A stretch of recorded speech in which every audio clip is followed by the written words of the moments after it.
Hello everyone. I hope someone's here with me.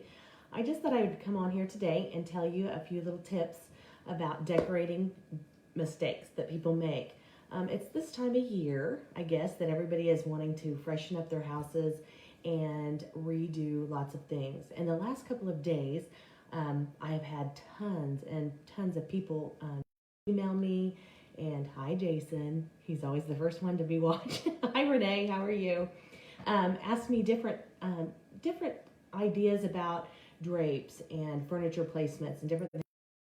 And I just wanted to come on here and tell you a little bit about what mistakes you actually could have if you're going out and you're changing these things in your house.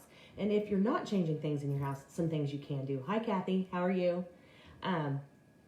So some mistakes that you can actually do when you're decorating your houses, and I'll go by one, but one of the very first things is hanging your pictures in your mirrors really high. It's the funniest thing. I go into people's houses and that is the number one thing that I see that people do wrong, is they hang pictures way, way high. And I'm really not sure why people do this. I don't know if they're just tall. I know I'm 5'1", I'm not very tall, so I have to keep that in mind.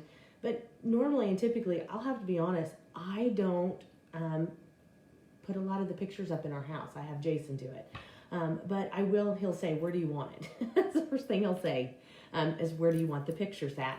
And hi, Stephanie. And he'll say, where do you want me to hang it? And how high? Where do you want it? But if you're looking, I'll give you a tip. If you're wanting to put it on an 8-foot ceiling, because I know a lot of people, doesn't apply to a lot of people because they have taller ceilings. But if you have an 8-foot ceiling, kind of go in the middle of that ceiling when you're looking at it. If you're taking a look at that ceiling and you're looking at that wall as a whole, and you're having to look up at that picture, then you're way too high. You really want to be able just to look at it when you're standing back at a distance and be able to just visually look at it. And you don't want to have to strain. If you're having to strain to look up at it, it's way too high. And people are always like, well, what if I get it too low? Well, too low is if it's sitting on the ground. And I have never seen anybody do that. They never put pictures on the ground. If you look behind me right here, these pictures are big pictures. They're larger pictures. And if I'm standing up in front of them, I can visually, my head is like directly in the middle of them. And I have 8-foot ceilings in here. So if that kind of helps you a little bit. But I think a lot of people really get that wrong. Is putting up pictures way too high. So I'm hoping that helps people when you're out there and you're putting up new pictures, and if you've been painting or doing anything like that and you decide to put new pictures up, make sure that you don't get them too high. If you come on here, guys, say hi. I guess I didn't even introduce myself. I'm Tabitha Yount. I'm the owner of Elegant Homes and Interiors. So thanks, guys, for being on here. Hi, Tracy. The next one that I would like to say that people do is they hang drapes too low. And I know this is the strangest thing. Hi, Tracy. I think that is the strangest thing because people hang pictures too high and then they hang their drapes way too low. And one of the reasons I thought, I've talked to Sherry about this because we hang lots and lots and lots of drapes. And we go into lots of houses and we look at drapes. In some houses, I know we have to keep in consideration that there's bigger windows and they have to be custom. And, mainly windows or draperies come in 84 inches. The drapes come in that. But if you now look at Target and different places like that, JCPenney's online, places like that, you can find them in 96 and longer. So my biggest for people, if you have 8-foot ceilings, you need to be hanging them a foot down. So I always say 7-foot drapes is awesome. If you can hang that about a 7-foot, that's an awesome drape. And if you can't, then just always go right above that trim. If that's the highest you can do it, and 84 is the highest you can go, then hang it as high as you possibly can with your rod, if that helps anybody. Hi, Linda. How are you? And if you have questions, then please just put them here in the little message thing, and I'll try to keep going through them and see if anybody has any. But I really think that's weird because people hang pictures low, drapes kind of, I guess drapes low and pictures too high. So, if you can change those, that makes a huge difference in people's houses. Hello, Angela. How are you? And the third thing that I notice that people do when they go in their houses, and they do this all the time, and I'm really not sure if they're just scared that it looks funny or what, but it's furniture placement. I was just in a house the other day, and I wasn't even there to help them with their furniture, and I ended up telling them to change their furniture around in their living room because they had all of their furniture up against the wall, and that's definitely not something you want. If you can float your furniture out, if you can float an end table with a chair, that's the way to do it. I mean, it just makes it so much more interesting in the room. It makes the room more conversational wise. Float that furniture out there. Don't feel like you have to put a piece of furniture up against a wall. It doesn't have to ground it. It's okay to have it floating out there. A lot of people just say, it's scary to me to do that. Well, the worst thing, it happens is that you have to change it again. So I always say play around with it, especially if nobody's at home. That's a good way to get in under those couches and all those places to clean, is to take all the furniture out and put it back in a different way. Change it around. There's no rhyme or reason to it, especially this time of year when everybody's taking down their Christmas trees. The rooms are more bare and they want something new and they can't afford new furniture. Change the furniture up that you have. Take out a new piece, put a little side chair or a new end table or something like that with a new lamp. That changes the room completely and it makes you feel like everything's new again. And that's a great, great tip. And I know for some people that have larger bedrooms, hi Marta, how are you guys? How are ya? If you have a bedroom that's larger, change up your bedroom. I mean, change it around. See if the bed will go at a diagonal instead of just straight on. Those are great things to, change everything around and make you feel and kind of just clean and fresh, because you can clean up under those beds and stuff. If that's an option for you. I don't have a big enough bedroom to do that, but if you can, my girls do it all the time in their bedrooms. They're constantly changing around all their furniture up there in their rooms. And I kind of like it. It's kind of nice. It's kind of, just fresh and new, and it's still the same stuff, but it just looks different. So that's a great thing. That's a great tip. Number 4, I see this all the time.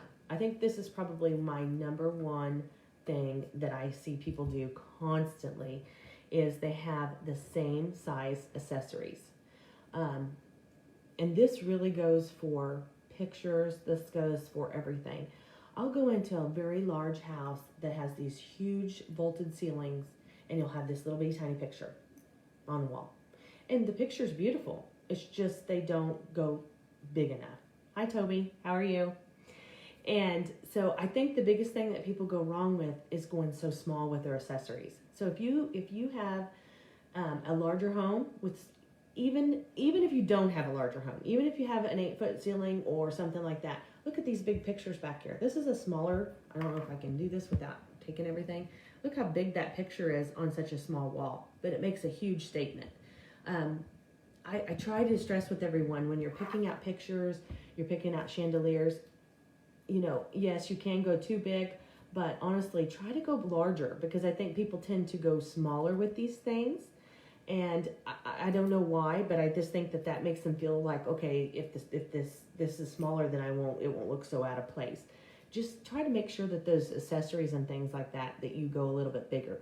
And another thing is the height of them. The height of them. Everybody kind of staggers everything, same height on their mantles. I've noticed. I'll go in and they'll have doop, doop, doop, doop. Don't do that.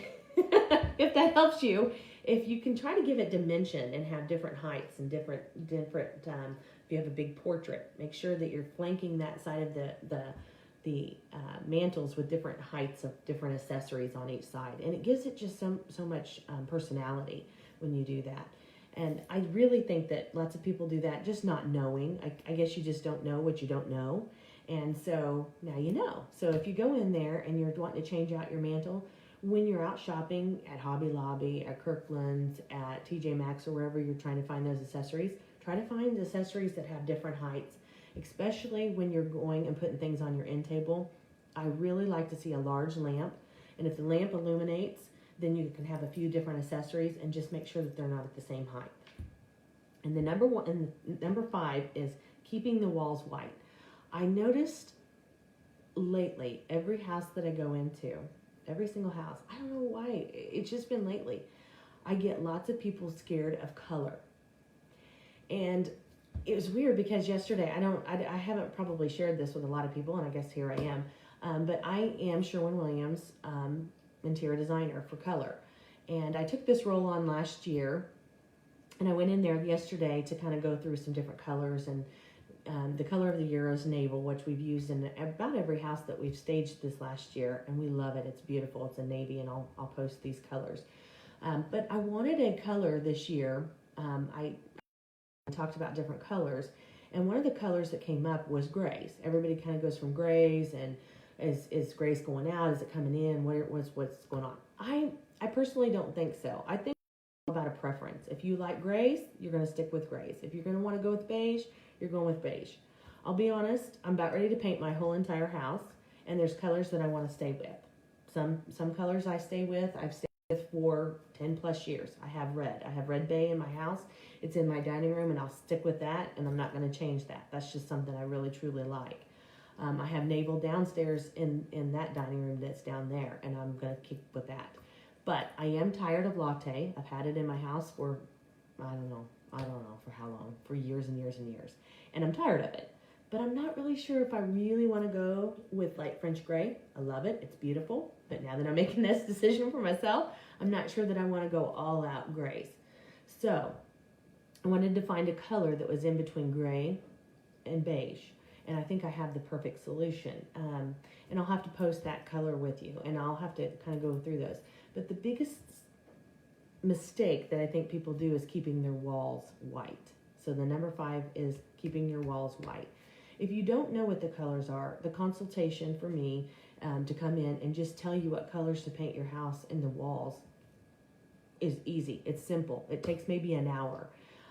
It's totally well worth the money for me to come in and say, hey, this is your dining room. You should go with a color here. This is the rest of the house. Let's go with neutrals. And if you're on the fence, whether you should go with light French gray, if you should go with beige, if you should go with a nomadic desert, any of those things, just hire an interior designer. Even if it's not me, it's well worth the money.